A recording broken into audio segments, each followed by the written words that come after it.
ఎలాంటి ముట్టడికి పిలుపువ్వకుండా రాష్ట్ర వ్యాప్తంగా మాజీ సర్పంచులను ప్రభుత్వం అక్రమంగా అరెస్టు చేసి నిర్బంధిస్తోంది. అసెంబ్లీ సమావేశాల నేపథ్యంలో అరెస్టులు అంటున్న పోలీసుల తీరుపై మాజీ సర్పంచులు మండిపడుతున్నారు. అసెంబ్లీ సమావేశాలు జరిగితే మమ్మలను అరెస్టు చేయడం ఏంటని ప్రభుత్వాన్ని ప్రశ్నిస్తున్నారు. అరెస్టు చేసిన మాజీ సర్పంచులను వెంటనే విడుదల చేయాలని సర్పంచుల సంఘం అధ్యక్షుడు సుర్వి యాదవ గౌడ్ రాష్ట్ర డీజీపీని డిమాండ్ చేశారు.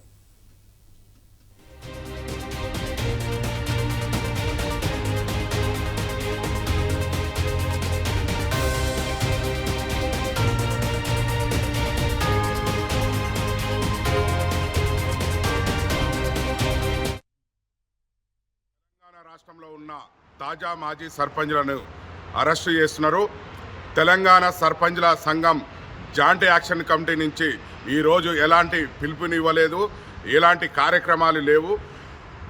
అయినా కానీ మా సర్పంచ్లను ఇవాళ అసెంబ్లీ కాడ కార్యక్రమం చేస్తారనే దాని మీద అపోహతోని అరెస్ట్ చేస్తున్నారు. అది సరైనది కాదు.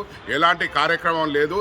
మన పోయిన 9వ తారీఖు నాడు చలో అసెంబ్లీ అని పిలుపునిచ్చినాం.